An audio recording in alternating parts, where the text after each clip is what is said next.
Berawal dari sebuah mimpi seorang bocah tentang masa depan, masa di mana sumber daya di bumi telah mencapai batasnya. Mendadak muncullah sesuatu yang misterius di langit, sesuatu yang dikenal sebagai Red Moon. Karena memiliki sumber energi yang disebut Lumina, selama bertahun-tahun umat manusia pun menjarahnya, namun pada suatu hari segalanya berubah. Red Moon secara perlahan menuju ke bumi dengan perisai medan magnet yang tidak dapat ditembus. Diketahui bahwa hanya satu astronot yang bisa menembus perisai dan mampu menghentikan, namun ketika misi tersebut semakin dekat, sang astronot itu menghilang.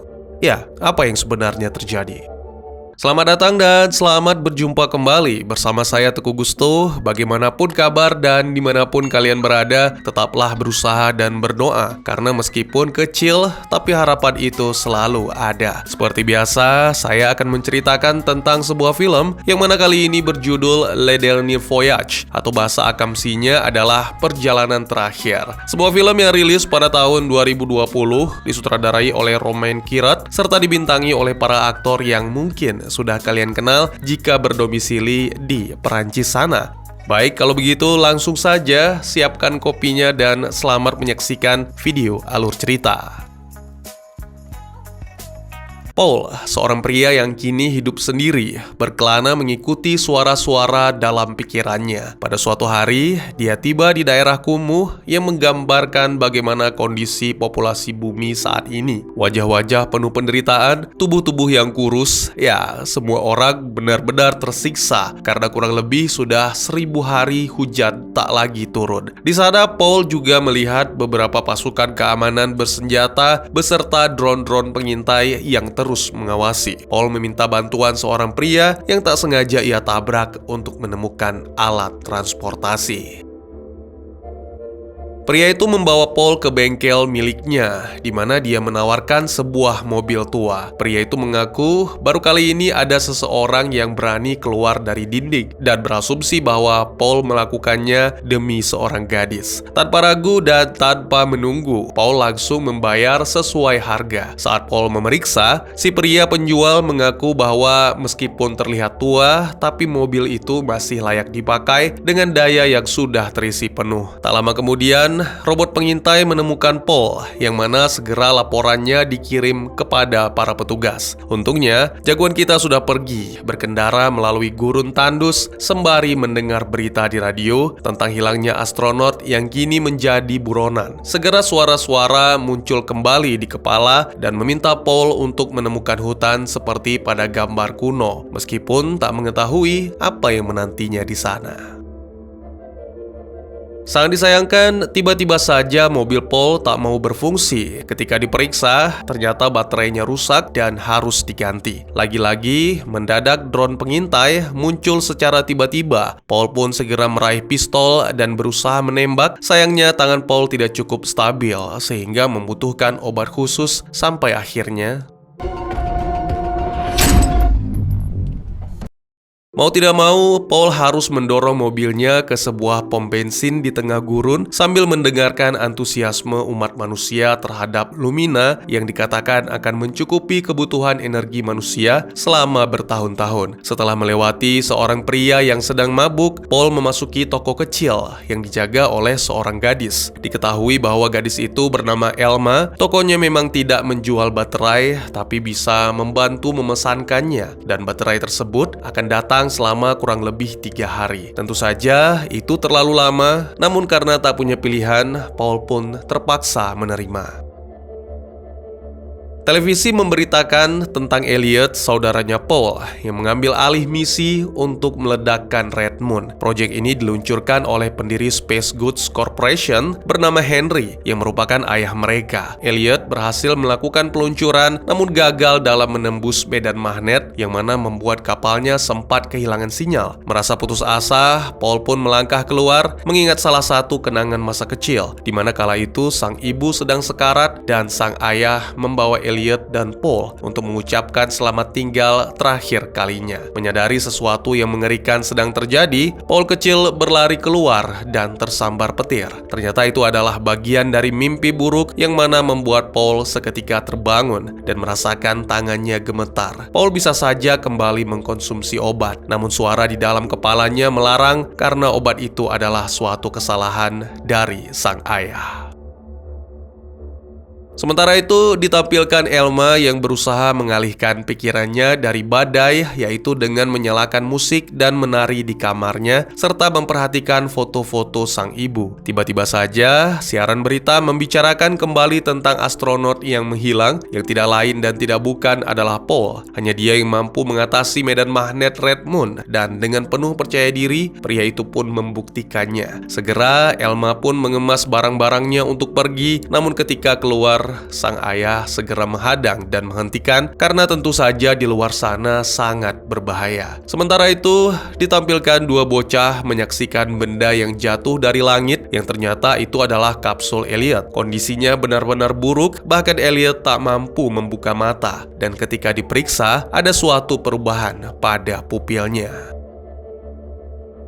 Kembali ke Elma yang mendatangi Paul memohon agar diikutkan dalam petualangan. Namun sangat disayangkan, Paul tak bisa membawa gadis itu. Adegan kemudian berpindah setelah dilakukan pemeriksaan lebih lanjut. Diketahui bahwa telah terjadi perubahan pada DNA Elliot yang entah bagaimana dapat membuat pria itu sembuh dengan cepat. Henry mencoba menyemangati putranya dan menyalahkan diri sendiri atas kegagalan tersebut. Tiba-tiba saja Elliot mengingat hari terakhir yang dihabiskan bersama sang ibu. Elliot yang terbiasa memanjat batu untuk melihat laut sempat berpikir bahwa jika dirinya melompat maka mungkin saja sang ibu bisa sembuh kembali, namun tak berani melakukannya. Lalu pada suatu hari, Paul datang ke lokasi batu itu dan tersenyum mengatakan bahwa dirinya akan membantu menyelamatkan ibu mereka dengan melompat ke laut. Dan oleh karena itu, kini Elliot pun berjanji akan menemukan Paul.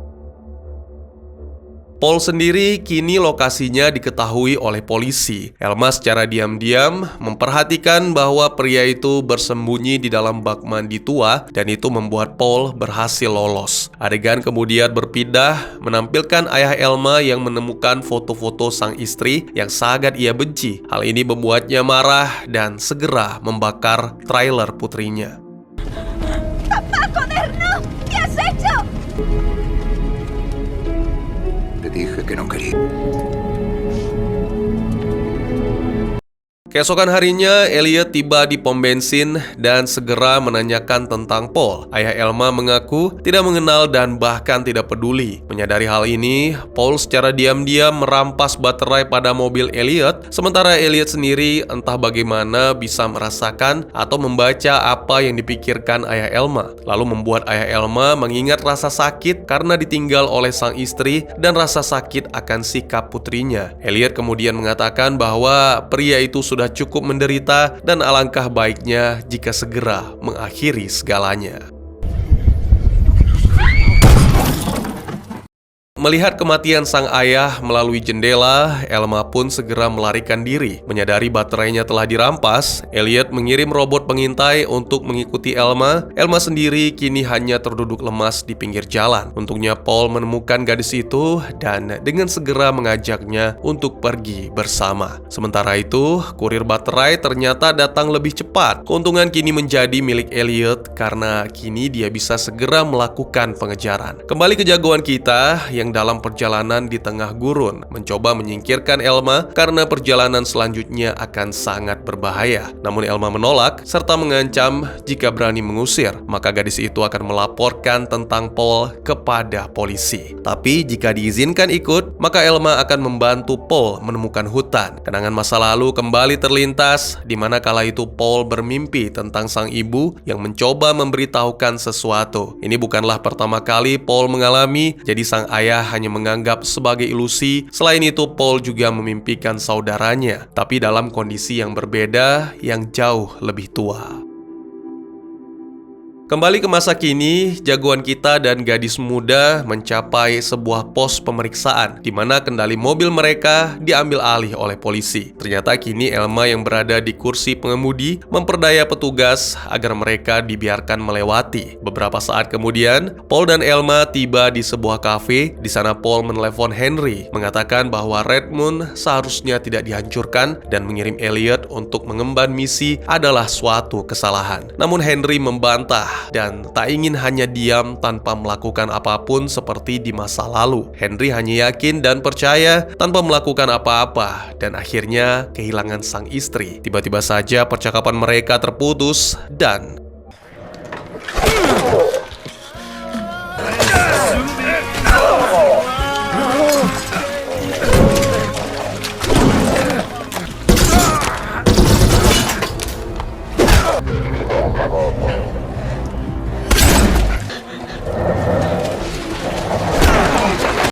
saat melanjutkan perjalanan, Elma menangis menyadari ketakutan yang dialaminya. Untuk menenangkan, Paul menceritakan tentang sebuah penglihatan yang didapatkan ketika masih kecil tentang masa depan ketika Redmond muncul dan orang-orang mulai menambang lumina di bulan itu. Paul mengetahui bahwa itu adalah suatu tindakan yang tidak benar namun tak mampu menjelaskan alasannya. Paul pun kemudian melakukan penelitian dan menemukan bahwa benda asing dan aneh itu pernah muncul sebelumnya dan setiap kali ia mendekat akan membawa perubahan baru bagi kehidupan di planet bumi. Paul mencoba menunjukkannya kepada sang ayah dan terjadilah perdebatan karena Paul ingin membiarkan keberadaan Redmond dan Henry akhirnya memerintahkan anaknya untuk mengkonsumsi obat. Kini Paul telah membuang suntikannya dan mengatakan kepada Elma bahwa dirinya percaya Redmond bereaksi atas tindakan manusia. Kebaikan dibalas dengan kebaikan, sedangkan kejahatan akan dibalas dengan kejahatan. Sementara itu ditampilkan Elliot yang muncul di kafe dan segera menyapa sang pemilik untuk mendapatkan informasi tentang Paul. Pemilik bar itu pun menjelaskan meskipun tak begitu detail, lalu Elliot melakukan hal yang sama seperti yang dilakukan terhadap ayah Elma, membisikkan hal-hal negatif ke dalam pikiran lalu menyarankan si pemilik kafe untuk mengakhiri segalanya. Kembali ke Paul yang menunjukkan gambar hutan kepada Elma merupakan satu-satunya hal yang tersisa dari penglihatan di masa kecil. Paul berpikir mungkin saja dia akan dapat mengetahui apa yang harus dilakukan jika berhasil menemukan hutan tersebut. Mereka pun tidur bersama di atas mobil sembari menatap langit tanpa menyadari robot mata-mata selama ini mengikuti. Keesokan paginya, tiba-tiba Elma meminta maaf dan menyesal karena telah melaporkan Paul demi mendapatkan imbalan. Meskipun demikian, Paul tetap membawa Elma bersamanya dan segera melarikan diri. Karena menyadari bahwa Elliot tidak akan menyerah begitu saja, Paul kini mengarah ke badai pasir. Dengan alat pendeteksi, dia dapat menemukan dan menyingkirkan robot mata-mata. Dan ya, kini mereka berhasil melarikan diri.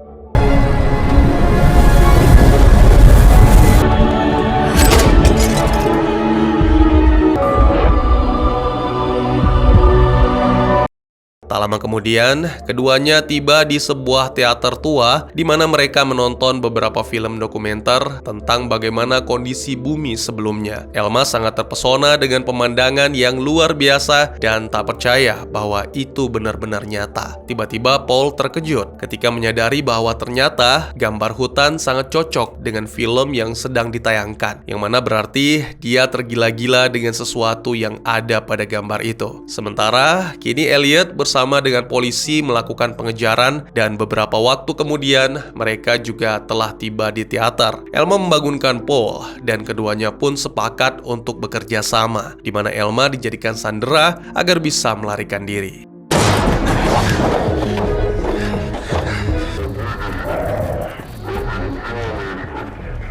Sebuah ide yang cemerlang, namun Elliot tidak peduli dan secara diam-diam melepaskan tembakan, yang mana hal ini memaksa Paul untuk memasukkan gadis itu ke dalam mobil dan melarikan diri. Dalam kondisi terluka, Elma meminta Paul untuk mengambil kotak pengendali tanpa sempat menjelaskan rencananya. Ketika mencapai pos pemeriksaan, tiba-tiba saja sesuatu yang mengejutkan terjadi. Elliot juga melakukan hal yang sama untuk melanjutkan pengejaran. Dua bersaudara pun nekat saling menabrakkan mobil sampai akhirnya terjadi kecelakaan dan jatuh.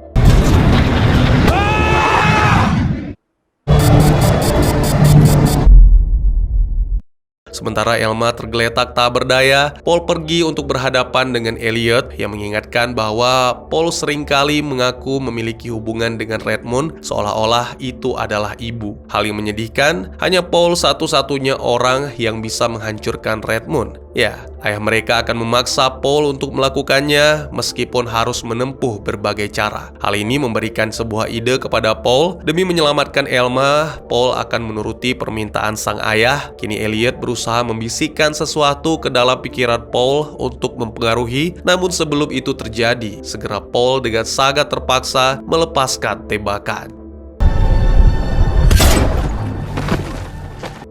Setelah menenangkan diri, Paul segera membawa Elma ke dekat mercusuar di dekat laut yang kini telah menjadi kering, di mana dulunya keluarga Paul pernah tinggal di sana sebelum sang ibu meninggal. Di sana juga terdapat makam sang ibu, dan Paul menemukan buku di mana dia menggambar semua penglihatan yang ia dapat ketika masih kecil.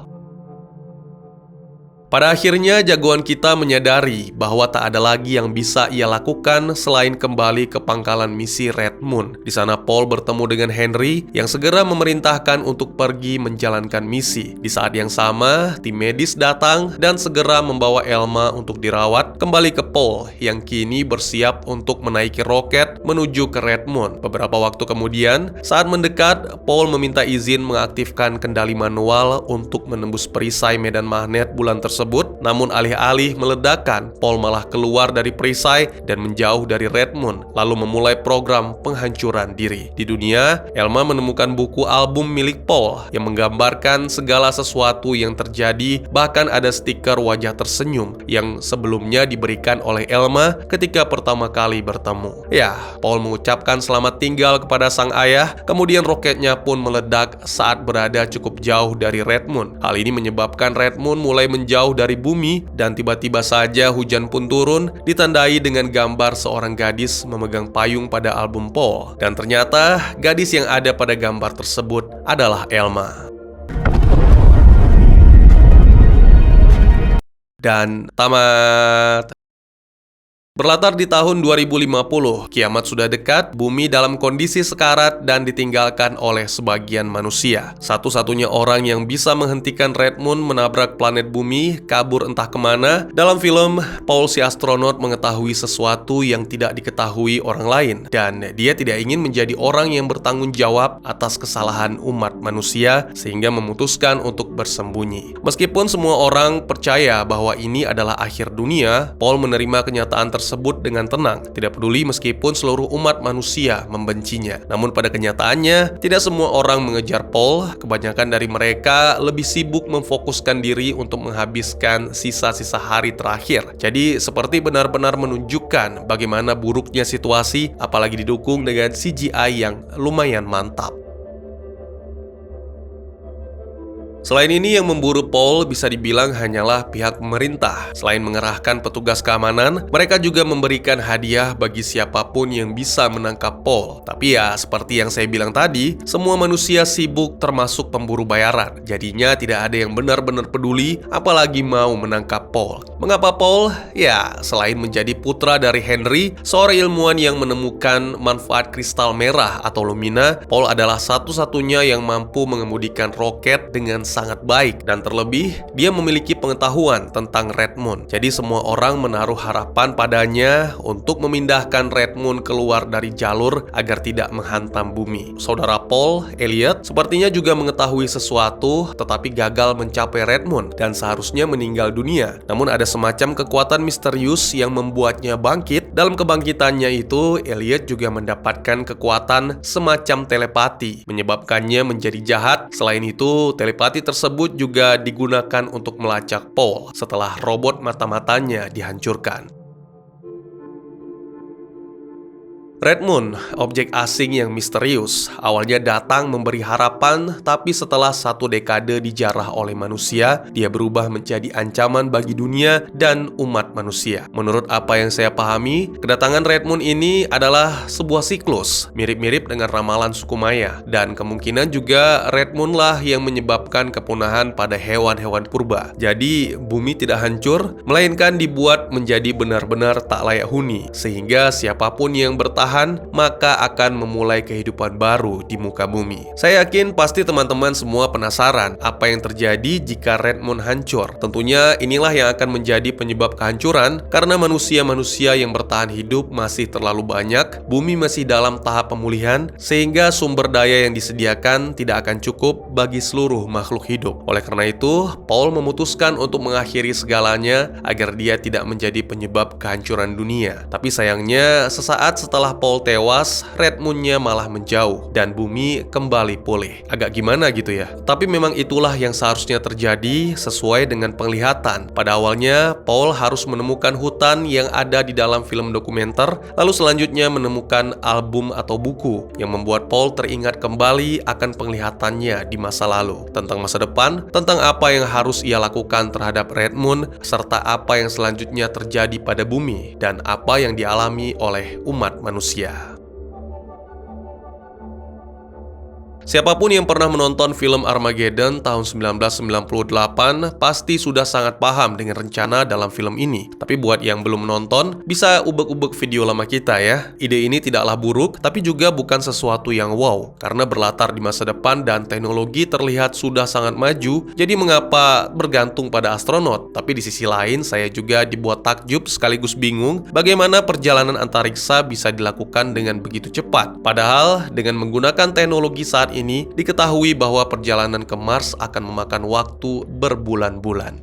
Pendapat saya, film ini memiliki visual yang menarik dengan akting yang sangat baik. Ada beberapa aksi, terkadang terlalu serius, tapi juga diselipkan humor-humor agar seimbang. Film ini penuh dengan misteri yang fantastis, sesuatu yang saya sukai dalam film fiksi ilmiah, yaitu hal-hal yang tidak diketahui dan memberikan pertanyaan-pertanyaan yang tidak selalu terjawab, bahkan terkadang sulit bagi kita untuk memahami. Film ini membuat saya merasa seolah-olah menjadi saksi bisu bagi mimpi orang lain. Saya sarankan jika Anda menontonnya secara utuh, buang jauh-jauh kata-kata tidak masuk akal atau di luar nurul. Jadi ya terima aja, anggap sebagai hiburan dari dunia lain yang berbeda dari dunia kita. Sampai saat ini setahu saya tidak ada, tapi jika memang ada, kurang lebih menampilkan bagaimana manusia memulai kembali kehidupan baru di muka bumi. Dan ini adalah sebuah ujian, apakah kemanusiaan itu masih ada, atau semuanya masih sibuk mementingkan diri sendiri dibandingkan kepentingan bersama. Mungkin segitu saja teman-teman, terima kasih buat yang sudah menyaksikan. Silahkan memberikan komentar, bertanya, ataupun merequest kira-kira film apa yang menarik untuk dibahas. Bisa lewat kolom komentar, atau buat yang malu-malu bisa via DM ke Instagram saya di @teguhgusto. Insya Allah pasti akan dibaca. Mari kita jadikan kolom komentar sebagai sarana penambah wawasan dan menciptakan jalinan persaudaraan, bukan malah menjadikannya sebagai tempat pembulian sehingga menciptakan permusuhan. Jangan lupa untuk dukung terus channel ini dengan cara share, like, dan subscribe, karena dukungan dari kalian sangat berharga bagi saya demi perkembangan channel ini. Saya Gusto, sampai jumpa di video selanjutnya. Tetap semangat, tetap bersyukur setiap hari. Dadah!